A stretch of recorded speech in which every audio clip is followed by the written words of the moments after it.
नमस्कार, आप देख रहे हैं कालचक्र। आपके साथ मैं हूं अभिलाषा पाठक और मेरे साथ हैं प्रश्न कुंडली विशेषज्ञ पंडित सुरेश पांडे जी। पंडित जी, बहुत बहुत स्वागत है। धन्यवाद। 2023 के कैलेंडर में छिपा है आपका फ्यूचर। 2023 के कैलेंडर में छिपा है आपका करियर। 2023 के कैलेंडर में छिपी है आपकी पूरी किस्मत। 2023 आने से पहले जानिए 2023 के कैलेंडर से जुड़ी जरूरी जानकारी सिर्फ कालचक्र में। तो आज कालचक्र में हम बात कर रहे हैं कैलेंडर की, जो आप अपने घर पे नए साल पर लाते हैं। उस कैलेंडर को कहाँ लगाने से किस्मत जगमगा सकती है, यही जानेंगे। तो घर में लगा पुराना कैलेंडर कैसे आपके फ्यूचर पर असर डालता है, साथ ही घर में किस दिशा में साल 2023 का कैलेंडर लगाने से आपको शुभ फल मिलेंगे। तो पंडित जी, इसी के बारे में बताएं। जो पुराना कैलेंडर है उसका क्या असर पड़ता है, और जो नया कैलेंडर है उसे लगाते वक्त किन बातों का ख्याल रखना चाहिए? देखिए, कैलेंडर साल और समय के आगे बढ़ते रहने का सूचक है। हमें जीवन में निरंतर बढ़ते रहने के लिए प्रेरित करता है कैलेंडर। फेंग शुई और वास्तु के अनुसार पुराने कैलेंडर को दीवार पर लगाए रखना शुभ नहीं होता है। ऐसा करने से आने वाले कई अच्छे अवसर हाथ से छूट जाते हैं। बीते साल की बीती बातों में पुराना कैलेंडर आपको घेरे रखता है। घर में लगा पुराना कैलेंडर घर में कुछ पुरानी परेशानियों को वापस जीवन में ला सकता है। घर में लगा पुराना कैलेंडर सकारात्मक ऊर्जा को कम करता है। वास्तु के अनुसार जो नियम घर में कैलेंडर लगाने के लिए लागू होते हैं, वही नियम घर में घड़ी लगाने के लिए लागू होते हैं। घड़ी और कैलेंडर दोनों ही समय के सूचक हैं, यानी कालचक्र के दोनों ही सूचक हैं। घर में कैलेंडर, आईना और घड़ी को घर की पूर्व या उत्तर दिशा में ही लगाना चाहिए। क्या क्या? कैलेंडर, आईना और घड़ी, ये तीन चीज़ें हर समय घर में पूर्व या उत्तर दिशा में ही लगाना चाहिए। ये बात समझ के रखनी चाहिए। घर में बहुत ज़्यादा कैलेंडर नहीं होने चाहिए, और ना ही कैलेंडर लगाने के लिए दीवार में बहुत ज़्यादा कीले गाड़ें। कैलेंडर में हिंसक जानवर, दुखी चेहरा, नकारात्मक पहलू से जुड़ा हुआ कोई चित्र नहीं होना चाहिए। ऐसा कैलेंडर घर में भी नेगेटिव एनर्जी का संचार करता है। घर में कैलेंडर लगाने की सबसे अच्छी दिशा है उत्तर, पश्चिम या पूरब दिशा। ध्यान रखिएगा, अगर कैलेंडर में हिंसक पशुओं का, हिंसक जानवरों का चित्र रहेगा तो वो कैलेंडर जहाँ भी रहेगा वहाँ के लोगों के मन में अशांति का वातावरण, भय का वातावरण जरूर रहेगा। इसलिए कैलेंडर पर ऐसे चित्र होने चाहिए जो मनोहारी हों, जो मन को लुभाने वाले हों, जो मन को मोहित करने वाले हों, जो शांति और सुकून को देने वाले हों। इन बातों पर ध्यान जरूर रखना चाहिए। जय मां विंध्यवासिनी। कॉलर हमारे साथ जुड़ रही हैं जयपुर से, अनु हैं। अनु जी, स्वागत है आपका। पूछिए, क्या प्रश्न है आपका? नमस्कार मैम। गुरुजी को प्रणाम। गुरुजी, बड़ा वाला बच्चे का टाइम है 94 जन्म तिथि 30 अक्टूबर और सुबह का 12:45 बजे सुबह का। क्या जानना चाहती हो? और छोटे का है 26 नवंबर और 95 जन्म, शाम को 7 बजे का जन्म है। क्या जानना चाहती हो? तो इनका कैरियर का आगे बढ़ नहीं रहा और इनकी शादियां नहीं हो रही सर। चलिए, तो सबसे पहले आपके बड़े बेटे के बारे में बताते हैं। आपके बड़े पुत्र का स्वामी है सूर्य, और उससे आजीविका भाव का स्वामी है शुक्र। सूर्य और शुक्र दोनों एक साथ बैठे हुए हैं, कोई ग्रह अस्त नहीं है, इसलिए आप चिंता मत करिए। प्राइवेट सेक्टर में ही सही, लेकिन इनके करियर की शुरुआत शीघ्र होने वाली है। 17 जनवरी 2023 के बाद संतोषजनक कार्य करने में ये लग जाएंगे। जहाँ तक विवाह के बारे में आपने प्रश्न पूछा है, तो सूर्य शुक्र की स्थिति एक साथ बनी हुई है, इसलिए अप्रैल 2023 के बाद इनके विवाह का भी संयोग बनेगा। जय मां विंध्यवासिनी। एक और कॉलर हमारे साथ जुड़ रहे हैं, वीरेंद्र है हमारे साथ। स्वागत है वीरेंद्र जी, पूछिए क्या जानना चाहते हैं आप? जी प्रणाम पंडित जी। हाँ, सुखी रहिए। मैं दिल्ली से बोल रहा हूँ। मेरा लड़का 3 लड़के हैं। एक लड़के के 8/12/2012 का जन्म है जी। सॉरी 12/8/2012। और दूसरे का है एक 28/9/2014 का, और तीसरे का है 18 जनवरी 2017 का। तो क्या जानना चाहते हैं? तीनों के भाग के बारे में थोड़ा जानना चाहते हैं सर। देखिए, ऐसा है, अभी बच्चे बहुत छोटे हैं। अभी बड़ा वाला ही बेटा आपका 10 साल का है, और ज्योतिष शास्त्र के अनुसार 12 साल की उम्र के बाद ठीक ढंग से भाग्य के बारे में, करियर के बारे में ठीक ढंग से तभी बात की जा सकती है। उसके पहले तक बालारिष्ट होता है, माता पिता की कुंडली के आधार पर बच्चों को दुख सुख मिलता है, तो उसमें कुछ कहना जल्दबाजी होगी। थोड़ा सा धैर्य रखिए, समय आने पर भाग्य का पता अपने आप लग जाएगा। कमलेश हैं हमारे साथ सोमनाथ से। कमलेश जी, स्वागत है आपका। क्या जानना चाहती हैं पंडित जी से, पूछिए। जय श्री कृष्ण गुरु जी। जय श्री कृष्णा। मेरे 2 बच्चे हैं। बड़ा लड़का है कृष्णकांत पाठक, बताते चलिए। और इसका जन्म 15 जुलाई 1996 सुबह का है। इसका भविष्य कैसा रहेगा? इसकी शादी नहीं हुई है अभी तो। और मेरी दूसरी बेटी है भारती पाठक, इसका जन्म 5 जून 2001 दोपहर का है, 1:30 बजे के बाद।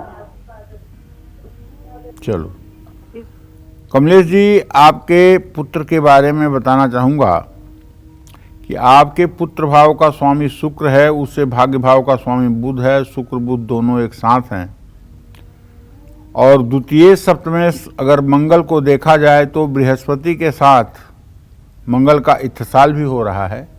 कमलेश जी, आपके बेटे का भाग्य अच्छा है, और मुझे पूरा विश्वास है कि अप्रैल 2023 के बाद आपका बेटा बहुत कुछ अच्छा करेगा। जहाँ तक विवाह का प्रश्न है, तो कमलेश जी, आपके बेटे के विवाह का संयोग बना हुआ है, बहुत विलंब की स्थिति नहीं है। नवंबर-दिसंबर 2023 तक विवाह होने की पूरी संभावना बनी हुई है। घर वालों की मर्जी से ही इसका विवाह होगा। और बेटी के बारे में जहाँ तक आपने प्रश्न पूछा है, तो बेटी का करियर जो है वो बैंकिंग के क्षेत्र में हो सकता है, टीचिंग के क्षेत्र में हो सकता है, किसी मल्टीनेशनल कंपनी में हो सकता है। मंगल और शुक्र की स्थिति 6ठी-8वीं है। विवाह में अभी उसके विलंब है। जब वो 26वें साल में होगी तब जाकर के उसका विवाह होगा। अच्छा विवाह होगा, अच्छा जीवन साथी होगा, और भविष्य उसका अच्छा है। थोड़ा सा उसके स्वास्थ्य पर ध्यान देने की जरूरत है। जय मां विंध्यवासिनी। तो आज हम कैलेंडर की बात कर रहे हैं, वो नया कैलेंडर जो आप साल के शुरू होने से पहले लेकर घर पे आते हैं। कैसा और किस दिशा में लगा कैलेंडर आपको 2023 में मां लक्ष्मी और धन के देवता कुबेर की कृपा दिला सकता है? पंडित जी, इसके बारे में बताएंगे जी। देखिए, कैलेंडर बहुत बड़ी चीज होती है। ये अल्पमूल्य चीज आपको लग रही है, बहुत कम दाम में मिलने वाली चीज लग रही है, बहुत आसानी से मिलने वाली चीज लग रही है, लेकिन होता बहुत बड़ी बात है। कैलेंडर अगर आपने सही से पलटा नहीं है, और कैलेंडर पिछले महीने का आपके घर में लगा हुआ है, और आप उसी कैलेंडर को देख करके कोई तारीख या कोई दिन डिसाइड कर लिए, तो एक ब्लंडर मिस्टेक, एक बहुत बड़ा गलत निर्णय आपसे हो सकता है। कैलेंडर से सावधान रहने की भी ज़रूरत होती है। कैलेंडर को महीना खत्म होने से 2 घंटे पहले ही पलट देना चाहिए। घर की उत्तर दिशा में कैलेंडर लगाना बहुत शुभ प्रभाव डालता है। वास्तु में उत्तर दिशा कुबेर की दिशा है, ये आपको भी पता है। उत्तर दिशा में कैलेंडर लगाने से घर में सुख समृद्धि आती है, आर्थिक स्थिति मजबूत होती है और धन कमाने के नए अवसर मिलते हैं। नौकरी में तरक्की होती है और कारोबार में बरकत होती है। घर की उत्तर दिशा में हरियाली, फव्वारा, नदी, समुद्र या झरने की तस्वीरों वाला कैलेंडर लगाना अच्छा होता है। उत्तर दिशा में लगे कैलेंडर में हरे या सफ़ेद रंग का ज़्यादा इस्तेमाल होना चाहिए। जानते हैं, उत्तर दिशा में ध्रुव तारा भी रहता है जो कभी नहीं बदलता है। ध्रुव तारा हर समय उत्तर दिशा में ही होता है। दिशाओं का निर्धारण ध्रुव तारा से ही होता है जो रात में दिखाई देता है। ध्रुव तारा की दिशा, ध्रुव तारा अटल है और ध्रुव तारा की दिशा में जो कार्य किया जाता है वो भी अटल होता है। इसलिए उत्तर दिशा में लगा हुआ समय सूचक कैलेंडर आपके जीवन को भी एक निश्चित मापदंडों पर खरा उतारेगा और आप सफल जीवन की तरफ आगे बढ़ेंगे। जय मां विंध्यवासिनी। और एक और कॉलर हमारे साथ जुड़ रहे हैं, ऊना हिमाचल प्रदेश से दिलजीत है हमारे साथ। दिलजीत जी, पूछिए क्या जानना चाहते हैं आप पंडित जी से। पंडित जी नमस्कार। हाँ नमस्कार। मैं अपने बेटे के बारे में जानना चाहता हूँ। उसकी डेट ऑफ बर्थ है 21 सितंबर 1991 सुबह 8:05 और वो मंगलिक है जहाँ उसकी शादी नहीं हो रही। दूसरा उसका पूछना था कि वो सॉफ्टवेयर इंजीनियर है कि जिस कंपनी में काम कर रहा है कि उसी में उसकी अच्छी प्रमोशन हो जाएगी या कंपनी बदल ले। बेटा आपका मंगलिक नहीं है, विवाह नहीं हो रहा है, ये एक अलग बात है। विवाह होने का योग अप्रैल 2023 से बन जाएगा। नौकरी उसकी ठीक है और आगे भी ठीक रहेगी। भविष्य उसका ठीक है, आगे भी ठीक रहेगा। उससे कहिए बृहस्पतिवार के दिन 3 किलो चने की दाल, 3 मीटर पीला कपड़ा, 1 दर्जन केला और 1 पैकेट चीनी, 1 पैकेट नमक, 1 पैकेट हल्दी, ये सारी चीज़ें इकट्ठी करके बृहस्पतिवार को किसी मंदिर में पुजारी को दान कर दें। ये दान सिर्फ और सिर्फ 3 बार करते करते अच्छा विवाह हो जाएगा, इसमें कोई संदेह नहीं है। जय मां विंध्यवासिनी।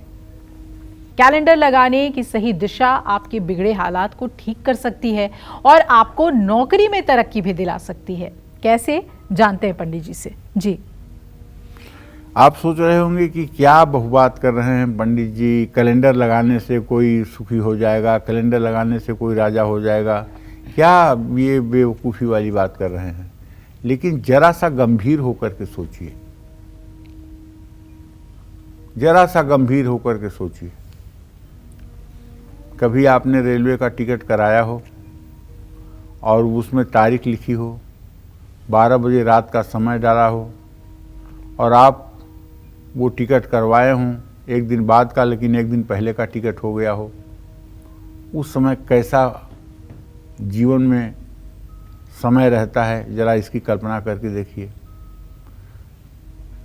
कभी आप भूल जाइए कि आज कौन सी तारीख है, आज कौन सा दिन है, और कुछ गलत अनुमान लगा लीजिए, तब देखिए आपसे कैसे गलत निर्णय होते हैं। इसलिए कहता हूँ ये बहुत ज़रूरी है, ये समय चक्र का सूचक है, इसलिए ये जीवन का बहुत इम्पॉर्टेंट पहलू है, बहुत ही आवश्यक पहलू है। कोई भी व्यवस्थित व्यक्ति अपने जीवन में तारीख, दिन, महीना, इसकी जानकारी हर समय जरूर रखे। घड़ी में भी तारीख आता है, दिन आता है, लेकिन कभी कभी घड़ी से भी अगर हम लापरवाही कर लेते हैं, महीना 30-31 दिन के होते हैं और हम उसको सही एडजस्ट नहीं करते हैं, तो ये घड़ी भी गलत दिन और गलत तारीख बता देती है, हम कंफ्यूज हो जाते हैं। तो देखिए, मैं कहना ये चाहता हूँ कि घर की पूरब दिशा में कैलेंडर लगाना बहुत शुभकारी होता है। इससे परिवार के सभी सदस्यों की प्रगति होती है, क्योंकि पूरब दिशा का स्वामी सूर्य है, जो लीडरशिप के गुण को विकसित करने वाले देवता माने जाते हैं।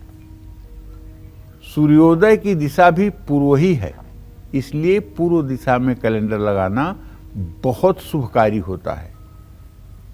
पूर्व दिशा में लगा कैलेंडर परिवार के बच्चों के लिए भाग्यकारक, प्रगतिकारक होता है। नौकरी और पढ़ाई में परफॉर्मेंस को बेहतर करता है। पूरब दिशा में लगा कैलेंडर बिगड़े काम भी बनाता है। पूरब दिशा में ऐसा कैलेंडर लगाएं जिसमें उगते हुए सूरज और प्रकृति की सकारात्मक तस्वीर हो, नेचर की सकारात्मक तस्वीर हो। इसके साथ ही घर की पूरब दिशा में अपने आराध्य देव, अपने प्यारे छोटे बच्चे या फिर प्रेरणादायक तस्वीरों वाला कैलेंडर भी आप लगा सकते हैं। पूरब दिशा में लगा कैलेंडर लाल या गुलाबी रंग वाला होना चाहिए, इस बात का ध्यान जरूर रखना चाहिए। जय मां विंध्यवासिनी। एक कॉलर हमारे साथ जुड़ रही हैं, शिखा हैं सीतापुर से। शिखा जी, स्वागत है आपका, आप पूछ लीजिए अपना प्रश्न। हेलो पंडित जी, चरण स्पर्श। सदा सुखी रहिए। पंडित जी, मेरे 2 प्रश्न हैं। पहला मेरे माँ बाप के बारे में है। उनकी डेट ऑफ बर्थ सन 1973। उन्होंने एक प्लॉट लिया था, तो वो उसको बेचकर दूसरी जगह घर बनवाना चाहते हैं। तो पंडित जी, वो प्लॉट कब तक बिक जाएगा? और दूसरा मेरे भैया के बारे में प्रश्न है। उनकी डेट ऑफ बर्थ है 1986। पंडित जी, उनके भाग में सरकारी नौकरी का योग है या नहीं, या वो फिर अपना खुद का व्यवसाय करें तो उनको सफलता मिलेगी? देखो शिखा, तुम्हारे छठे भाव का स्वामी जो है वो चंद्रमा है, जो तुम्हारे मामा भाव का प्रतिनिधित्व करता है, और उससे चतुर्थ भाव का स्वामी शुक्र है।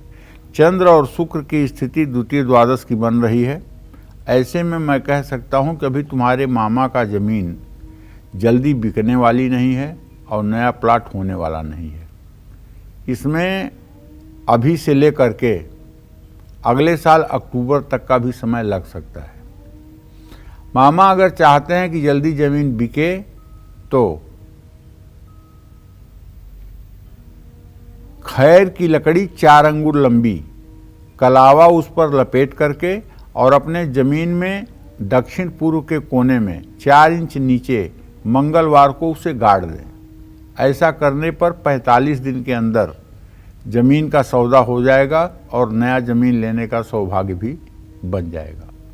जहाँ तक भाई के बारे में प्रश्न पूछा है तुमने, तो इसके बारे में बता दूं कि तुम्हारे भातृभाव का स्वामी, अब ये तो तुमने बताया नहीं, बड़ा भाई है एक छोटा भाई है। अब इस जगह तो ज्योतिष कंफ्यूज हो जाएगी। अगर बड़ा भाई है तब तो ये मान के चलो कि नौकरी सरकारी नहीं मिलनी है। अगर छोटा भाई है तो मान के चलो कि कोशिश करे सरकारी नौकरी मिल सकती है। इसलिए शिखा के ही माध्यम से सभी दर्शकों को बताना चाहूँगा कि जब आप अपने भाई बहन के बारे में प्रश्न पूछें तो ये ज़रूर बताएं कि मेरे बड़े भाई हैं या छोटे भाई हैं, मेरा ये बेटा बड़ा बेटा है, एक छोटा बेटा है।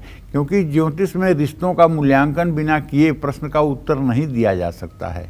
इसलिए ये जानकारी हमारे नॉलेज में ज़रूरी है कि कौन बड़ा है, कौन छोटा है, कौन किस नंबर पर है, उसी आधार पर फलादेश होता है। जय मां विंध्यवासिनी। तो आपका काम अगर समय पर पूरा ही नहीं हो पाता है या काम में ढेरों अड़चनें आपको आती हैं, तो नए साल में आपको घर की किस दिशा में कैलेंडर लगाना चाहिए, पंडित जी इसके बारे में बताएंगे। पंडित जी, कई लोगों की ये शिकायत होती है कि कोई भी काम करो उसमें अड़चन बहुत पड़ती है, तो ऐसे लोगों के लिए भी क्या कैलेंडर के जरिए उपाय है? देखिए, पश्चिम दिशा जो है वो बहाव की दिशा है। मतलब कोई भी नदी पश्चिम दिशा से ही पूरब दिशा की ओर बहती है। केवल नर्मदा को अगर छोड़ दिया जाए तो भारत में बहने वाली जितनी नदियां हैं सब पश्चिम से पूरब की तरफ बढ़ती हैं। इसीलिए रेलवे में भी अप डाउन जो लिखा रहता है वो पश्चिम से पूरब की तरफ, दक्षिण से उत्तर की तरफ डाउन होता है और पूरब से पश्चिम की तरफ, उत्तर से दक्षिण की तरफ अप होता है। इसका मतलब समझ रहे हैं? इसका मतलब ये कि पृथ्वी पूरब उत्तर की तरफ नीची है और पश्चिम दक्षिण की तरफ ऊंची है। जितना आप पश्चिम दक्षिण जाएंगे उतना समुद्र तल से ऊंचाई आपकी ऊपर होती चली जाएगी। तो पश्चिम दिशा में कैलेंडर लगाने से रुके हुए काम बनते हैं। पश्चिम दिशा में कैलेंडर लगाने से काम में तेजी आती है, व्यक्ति की कार्य क्षमता बढ़ती है। पश्चिम दिशा का जो कोना है उत्तर से लगा हुआ, उसी तरफ कैलेंडर लगाएं, दक्षिण की तरफ ना लगाएं। मतलब समझ रहे हैं ना, वायव्य कोण की तरफ लगाएं, नैऋत्य कोण की तरफ ना लगाएं। तो ये समय के प्रवाह को तेजी से आगे बढ़ाएगा, इसमें कोई संशय नहीं है। जय मां विंध्यवासिनी। घर की किस दिशा में कैलेंडर लगाने से नए साल पर मिलने वाले बेहतरीन अवसर हाथ से जा सकते हैं और सेहत खराब हो सकती है, आपकी तरक्की भी रुक सकती है? पंडित जी, इसके बारे में बताएं। देखिए, जैसे एक सिक्के का दो पहलू होता है, उसी तरह से हर चीज जो है अभिशाप भी होती है, वरदान भी होता है। घर की दक्षिण दिशा ठहराव की दिशा है। घर की दक्षिण दिशा ठहराव की दिशा है। दक्षिण दिशा में समय बताने वाली कोई भी वस्तु नहीं रखनी चाहिए। दक्षिण दिशा में अगर आप नए साल का कैलेंडर लगाएंगे तो आपके अच्छे अवसर भी हाथ से निकल जाएंगे। घर के मुखिया की सेहत पर इसका खराब असर पड़ेगा। दक्षिण दिशा के अलावा कैलेंडर कभी भी मेन गेट के ठीक ऊपर या सामने भी नहीं लगाना चाहिए। इससे दरवाजे के नीचे से निकलने वाली ऊर्जा का बुरा प्रभाव घर पर पड़ेगा। तेज हवा चलने से कैलेंडर के पन्ने अगर बार बार फड़फड़ा रहे हैं या आवाज आ रही है तो ये घर में बहुत बड़ी नकारात्मक ऊर्जा का प्रवेश है। इस बात का ध्यान रखिएगा। इसका लोगों की सेहत पर बुरा असर पड़ता है। जो घर दक्षिण मुखी हो तब इस बात का विशेष ध्यान रखना होता है कि मेन गेट पर कैलेंडर नहीं लगा होना चाहिए और जिस दरवाजे से आप निकलते हैं, जिस दरवाजे से आप आते हैं या जाते हैं, दरवाजे के ठीक ऊपर भी कैलेंडर या घड़ी दोनों नहीं होना चाहिए। अगर है तो आज ही हटाइएगा। जय मां विंध्यवासिनी। अगर बच्चों का भविष्य संवारना है, अगर घर में बड़े बुजुर्गों को सेहतमंद रखना है, अगर घर में सुख शांति चाहिए, तो बेडरूम से जुड़ी किन बातों का ध्यान रखना चाहिए? पंडित जी अब हमें इस बारे में बताएंगे। पंडित जी, बच्चों और बुजुर्गों का ख्याल रखने के लिए किन बातों में ध्यान रखना चाहिए अपने बेडरूम में? कुल मिलाकर के घर के माहौल को खुशनुमा बनाए रखने के लिए और घर में हर प्रकार की सुख शांति के लिए घर के बुजुर्गों का कमरा, विशेषकर बुजुर्ग महिला अगर दक्षिण पूर्व दिशा के कमरे में रहेगी तो इससे परिवार में अशांति पैदा हो सकती है। बुजुर्गों का कमरा अगर उत्तर पश्चिम दिशा में होगा तो बार बार बीमार पड़ सकते हैं। परिवार के मुखिया और परिवार के बुजुर्गों का कमरा दक्षिण पश्चिम या दक्षिण दिशा में होना चाहिए। लेकिन बुजुर्ग अपने काम से रिटायर हो गए हैं और अब आध्यात्मिक और धार्मिक गतिविधियों में समय बिताते हैं तो उन्हें उत्तर पूर्व या उत्तर दिशा के कमरे में सोना चाहिए। देखिए, कहने का मतलब ये है, फिर से एक बार अपनी बात कहना चाहता हूँ, मुखिया का मतलब वो नहीं होता जो घर का सबसे बुजुर्ग व्यक्ति हो। मुखिया का मतलब वो होता है जो घर का मुख्य व्यक्ति हो, जिसके कमाने से, जिसके निर्णय करने से, जिसके निर्णय लेने से घर चलता हो, वो मुखिया होता है। मुखिया मुखसो चाहिए, खान पान कहु एक, पालहि पोसहि सकल अंग, तुलसी सहित विवेक। जो परिवार के 1 महीने के बच्चे से लेकर के 90 साल के उम्र के बुजुर्ग तक का ख्याल रख सके और सबके ज़रूरत को समझ सके और सबके ज़रूरत के अनुसार ज़रूरत को पूरा कर सके, वही मुखिया हो सकता है। बुजुर्ग होना मुखिया होना नहीं है। इसलिए अगर कोई घर का बुजुर्ग है, रिटायर है, पूजा पाठ में रुचि है, तो ऐसे लोगों को आपको चाहिए कि आप उत्तर पूर्व दिशा में या पूर्व दिशा में इनका कमरा बनाएं। वैसे तो पूजा घर में कभी किसी को सोने के लिए परमिशन नहीं है, लेकिन अगर घर का कोई बुजुर्ग है और पूजा घर बड़ा है तो पूजा घर में भी बिस्तर डाल करके ज़मीन पर बिस्तर डाल के, मेरी बात सुनिए ध्यान से, ज़मीन पर बिस्तर डाल करके सोया जा सकता है। बिल्कुल किसी तरह का वास्तु दोष नहीं लगेगा। जो लड़के लड़कियां शादी योग्य नहीं हैं उनको ही सिर्फ उत्तर पूर्व दिशा के कमरे में सोना चाहिए, और लड़कियां 10 साल के नीचे की हों और लड़के शादीशुदा न हों तभी उत्तर पूर्व दिशा में सोएं, वरना इस दिशा में नहीं सोना चाहिए। शादी योग्य लड़के लड़कियों के लिए उत्तर पश्चिम दिशा सबसे शुभ होती है, इससे उनका जल्दी रिश्ता रहता है, जुड़ता है।